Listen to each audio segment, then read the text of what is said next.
أعوذ بالله من الشيطان الرجيم. بسم الله الرحمن الرحيم. إن ربكم الله الذي خلق السماوات والأرض في 6 أيام ثم استوى على العرش يغشي الليل النهار يطلبه حثيثا والشمس والقمر والنجوم مسخرات بأمره ألا له الخلق والأمر تبارک اللہ رب العالمین. در حقیقت تمہارا رب اللہ ہی ہے جس نے آسمانوں اور زمین کو 6 دنوں میں پیدا کیا، پھر اپنے تخت سلطنت پر جلوہ فرما ہوا، جو رات کو دن پر ڈھانک دیتا ہے یا جو رات کو دن سے ڈھانک دیتا ہے، اور پھر دن رات کے پیچھے دوڑا ہوا چلا آتا ہے، جس نے سورج اور چاند اور تارے پیدا کیے. یہ سب کے سب یعنی یہ سورج، چاند اور تارے اسی کے فرمان کے تابع ہیں، اس کے حکم سے آزاد نہیں ہیں. خبردار رہو، اسی کی خلق ہے اور اسی کا امر ہے، یعنی تخلیق اور اس کے بعد پھر آرڈر دینا اور کنٹرول کرنا، یہ تنہا اللہ کا اختیار ہے. بڑا بابرکت ہے اللہ، سارے جہانوں کا مالک و پروردگار. اللہ الذي رفع السماوات بغير عمد ترونها ثم استوى على العرش وسخر الشمس والقمر كل يجري لأجل مسمى يدبر الأمر يفصل الآيات لعلكم بلقاء ربكم توقنون. وہ اللہ ہی ہے جس نے آسمانوں کو ایسے سہاروں کے بغیر قائم کیا ہے، یعنی ایسے ستونوں اور پلرز کے بغیر قائم کیا ہے جو تم کو نظر آتے ہو. پھر وہ اپنے تخت سلطنت پر جلوہ فرما ہوا اور اس نے آفتاب اور مہتاب کو، سورج اور چاند کو ایک قانون کا پابند بنایا. اس سارے نظام کی ہر چیز ایک وقت مقرر تک کے لیے چل رہی ہے اور اللہ ہی اس سارے کام کی تدبیر فرما رہا ہے. وہ نشانیاں کھول کھول کر بیان کرتا ہے، شاید کہ تم اپنے رب کی ملاقات کا یقین کرو. اللہ الذي خلق السماوات والأرض وأنزل من السماء ماء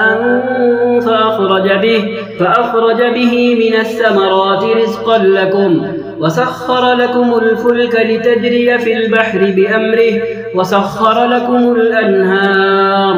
اللہ وہی تو ہے جس نے زمین اور آسمانوں کو پیدا کیا اور آسمان سے پانی برسایا، پھر اس کے ذریعے سے تمہاری رزق و رسانی کے لیے طرح طرح کے پھل پیدا کیے. جس نے کشتی کو تمہارے لیے مسخر کیا کہ سمندر میں اس کے حکم سے چلے، اور دریاؤں کو تمہارے لیے مسخر کیا. وَسَخَّرَ لَكُمُ اللَّيْلَ وَالنَّهَارَ وَالشَّمْسَ وَالْقَمَرَ وَالنُّجُومُ مُسَخَّرَاتٌ بِأَمْرِهِ إِنَّ فِي ذَلِكَ لَآيَاتٍ لِقَوْمٍ يَعْقِلُونَ. اس اللہ نے تمہاری بھلائی کے لیے رات اور دن کو اور سورج اور چاند کو مسخر کر رکھا ہے، اور سب تارے بھی اسی کے حکم سے مسخر ہیں اور اسی کے حکم کے تابع ہیں. اس میں بہت سی نشانیاں ہیں ان لوگوں کے لیے جو عقل سے کام لیتے ہیں. یہاں پر اللہ تعالیٰ نے وَالنُّجُومُ مُسَخَّرَاتٌ بِأَمْرِهِ کہہ کر تاروں کا الگ سے تذکرہ کیا ہے کہ تارے اللہ تعالیٰ کے تابع فرمان ہیں، اس کی مرضی کے ماتحت ہیں. اور پہلی آیت میں اللہ تعالیٰ نے تاروں کا تذکرہ سورج اور چاند کے ساتھ فرمایا کہ یہ تینوں کے تینوں، سورج ہو تو، چاند ہو تو اور تارے ہو تو، یہ سب کے سب اللہ کے تابع فرمان ہیں، اس کی مرضی کے ماتحت ہیں. آیت کے ان دونوں حصوں نے دونوں طرح سے، الگ سے بھی اور ایک ساتھ بھی، علم نجوم کے آزادانہ تصرف کا قلقمہ کر دیا. جو لوگ یہ سمجھتے ہیں اور یہ عقیدہ رکھتے ہیں کہ تارے اپنی چالوں میں آزاد ہیں، تو آیت کے یہ دونوں حصے یہ بتا رہے ہیں کہ تارے اپنی چالوں میں آزاد نہیں ہیں، وہ اللہ کے حکم، اس کی مرضی کے تابع ہیں.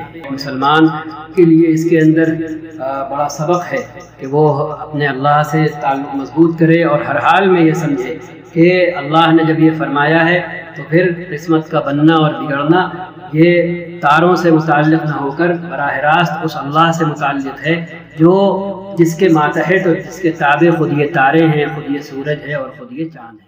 وَهُوَ الَّذِي سَخَّرَ الْبَحْرَ لِتَأْكُلُوا مِنْهُ لَحْمًا طَرِيًّا وَتَسْتَخْرِجُوا مِنْهُ حِلْيَةً تَلْبَسُونَهَا وَتَرَى الْفُلْكَ مَوَاخِرَ فِيهِ وَلِتَبْتَغُوا مِنْ فَضْلِهِ وَلَعَلَّكُمْ تَشْكُرُونَ. وہی ہے جس نے تمہارے لیے سمندر کو مسخر کر رکھا ہے تاکہ تم اس سے تر و تازہ گوشت لے کر کھاؤ اور اس سے زینت کی وہ چیزیں نکالو جنہیں تم پہنا کرتے ہو، تم دیکھتے ہو کہ کشتی سمندر کا سینہ چیرتی ہوئی چلتی ہے، یہ سب کچھ اس لیے ہے کہ تم اپنے رب کا فضل تلاش کرو اور اس کے شکر گزار بنو۔ یہ آیت بھی اس بات کا منہ بولتا ثبوت ہے کہ قرآن کریم اللہ کی آخری کتاب ہے۔ أَلَمْ تَرَ أَنَّ اللَّهَ سَخَّرَ لَكُم مَّا فِي الْأَرْضِ وَالْفُلْكَ تَجْرِي فِي الْبَحْرِ بِأَمْرِهِ وَيُمْسِكُ السَّمَاءَ أَن تَقَعَ عَلَى الْأَرْضِ إِلَّا بِإِذْنِهِ إِنَّ اللَّهَ بِالنَّاسِ لَرَءُوفٌ رَّحِيمٌ۔ کیا تم دیکھتے نہیں ہو کہ اس نے وہ سب کچھ تمہارے لیے مسخر کر رکھا ہے جو زمین میں ہے، اور اسی نے کشتی کو ایک قانون کا پابند بنایا ہے کہ وہ اس کے حکم سے سمندر میں چلتی ہے، اور وہی آسمان کو اس طرح تھامے ہوئے ہے کہ اس کے اذن کے بغیر، اس کے حکم کے بغیر وہ زمین پر نہیں گر سکتا۔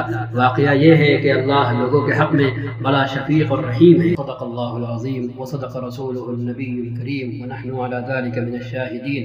ربنا تقبل منا انك انت السمیع العلیم وتب علينا انك انت التواب الرحیم۔ صلی اللہ وسلم على سیدنا ونبینا محمد وعلى آلہ وصحبہ اجمعین۔